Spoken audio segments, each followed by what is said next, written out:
Hello everyone, I am ELAWATUN BINTI KADA, a student at University Pendidikan Sultan Idris, pursuing a bachelor degree in education multimedia from Faculty of Computer and Data Technology. I am going to present about summary of individual assignments.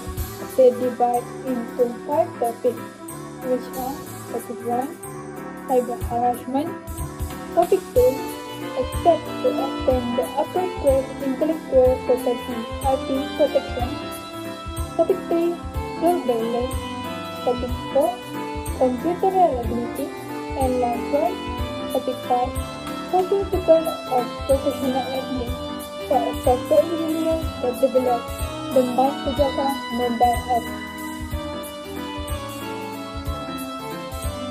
Computer crime and security cyber harassment dig into the dark realm of online harassment where individuals exploit digital platforms to torment others. This presentation will explore the various forms of cyber harassment.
Cybercrime, defining cybercrime as a range of criminal activities carried out using digital devices and networks. It mentions various forms of cybercrime such as fraud, identity theft, and data breach, emphasizing the severity and sophistication of this threat. Increased internet connectivity and reach. The widespread use of online platforms for various purposes and the trust placed in this platform to store its sensitive information. However, it highlights the accompanying risks such as hacking and data breach due to increased accessibility to information online. Cyber harassment, well known as the issue of cyber harassment, describing it as the use of digital communication platform to harm others through means like abusive messages, spreading humor, or impersonation. It mentions the psychological, emotional, and physical consequences for victims and the challenge in addressing perpetrator due to anonymity. The impact of cyber harassment outline the impact of cyber harassment on victims, including mental health issues such as anxiety and depression, damage to personal and professional reputation, and even physical harm such as suicide in extreme cases. To conclude by emphasizing the ongoing threat of cybercrime, particularly cyber harassment and the need for collaborative effort between government, like company, and civil society to combat this issue through stringent law, education, and positive online engagement. Intellectual property tell about my IPO Malaysia that serve as the National Intellectual Property Office of Malaysia, which is responsible for the administration and protection of intellectual property rights in the country. I show you the steps involved in registering IP for your software. First, copyright protection. Copyright is automatic upon creation but can be registered with my IPO for added legal benefit. Registering copyright allows legal action against infringer. Step 2. Patent protection. Patents are granted for new, inventive, and industrial applicable invention. Not all software is patentable. It must be novel and non-obvious. For step 3, search for existing patent. Conduct a thorough search on my IPO and other patent database to ensure notability. Step 4, prepare application material. You must gather software description, source code diagram, and other. Number 5, fill out application form. You must complete my IPO online application form accurately.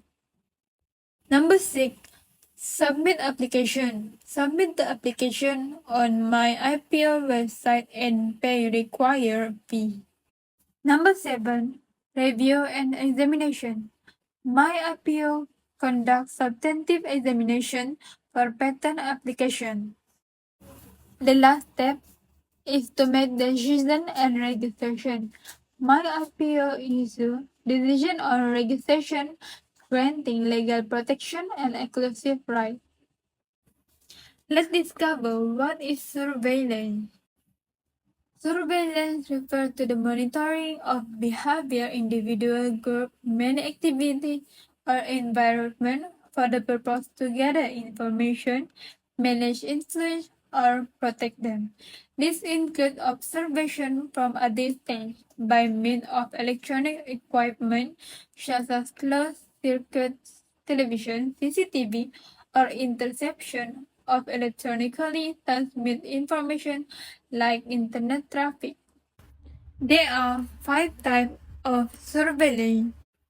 Physical surveillance to observing people or place equivocally. Technical surveillance doing when employing technological tools like camera, sensor, or tracking device. Communication surveillance by intercepting and monitoring electronic communication like email, phone call, or internet website. Biometric surveillance by collecting and analyzing biometric data for identification purpose. The last one, social media surveillance, used to monitor social media platforms for information about individual or group. Examples of surveillance include security camera in public place, wiretapping phone, monitoring social media, and using drone for aerial surveillance. The question asks me, can you monitor your employee computer activity? Give an example of how do they do that. Actually, employer can monitor employee computer activity for job purpose, such as tracking file upload, download, and time spent on computer to enhance efficiency.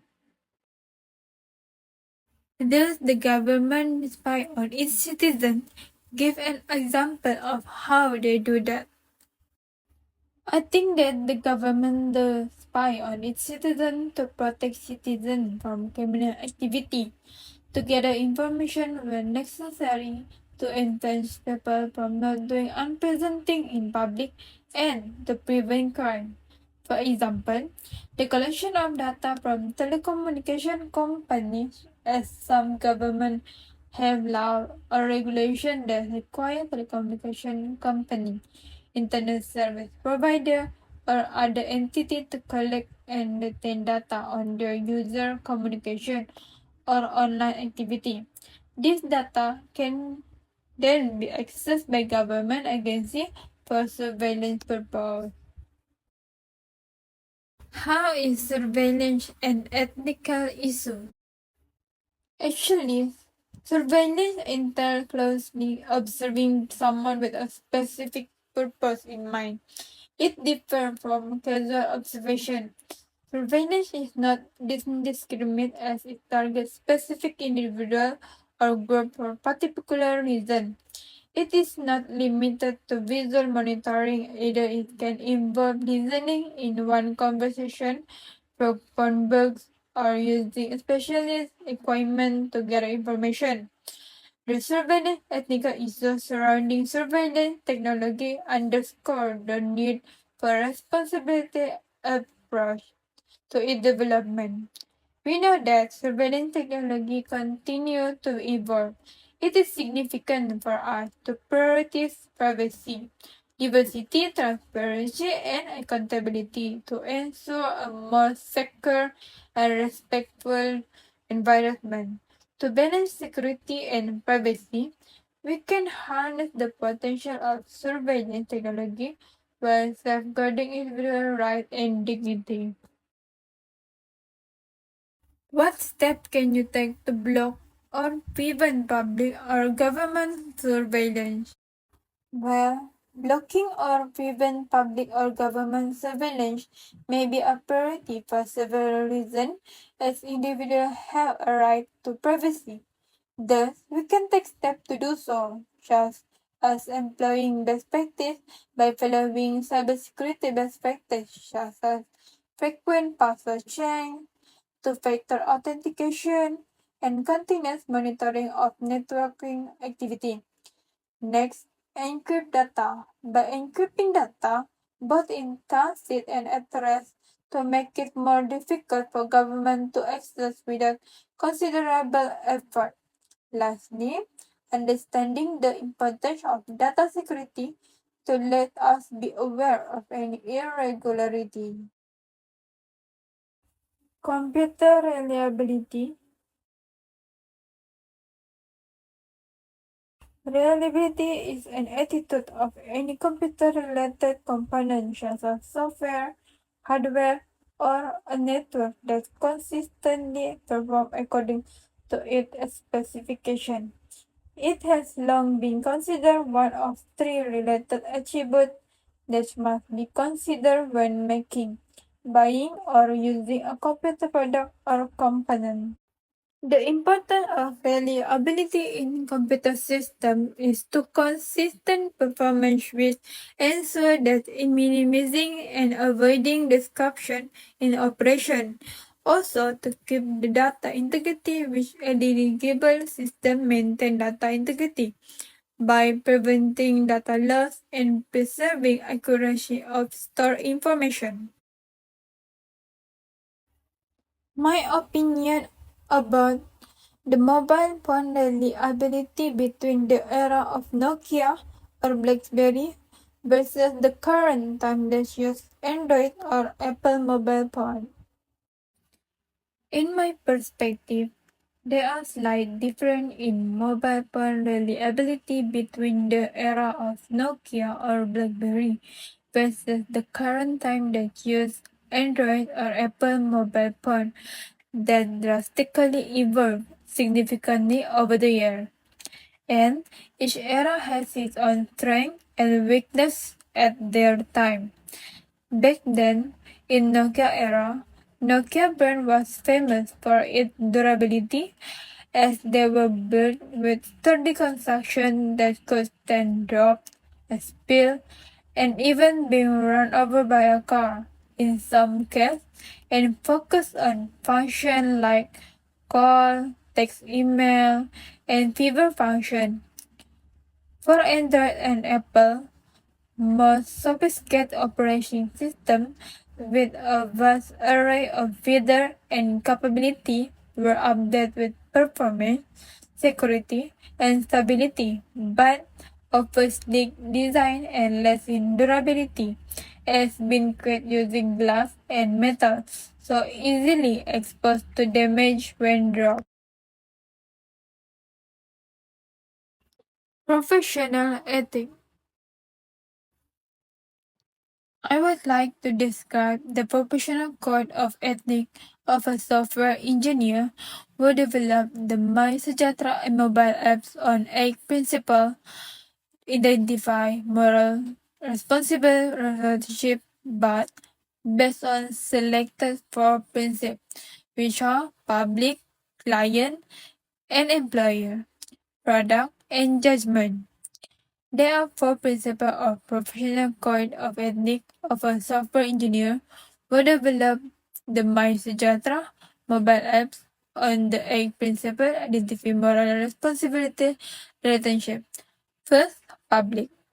In my perspective, the developer prioritizing the public interest is fundamental as to ensuring the apps serve the community effectively, thus providing accurate health information and facilitating efficient contact tracing, which involve safeguarding user privacy and data security to guarantee that user information is protected and used only for its intended purpose. In the principle of client and employer, I think the apps uphold integrity and loyalty to the client and employer is important to delivering quality work to the client and employer that meet their requirement, which addressing any concern regarding the app functionality implication. Third, in the term of product, the apps maintaining integrity in the product development process by conducting thorough testing to identify any flaw in the product or functionality to ensure that the app is accessible. The last principle, judgment. In the term of judgment, this app require considering the potential consequence that may occur of design decision on public health, privacy, and societal well-being. It also involves seeking guidance from experts in relevant field and being willing to reassess and adapt the app's feature to align with evolving ethical standards.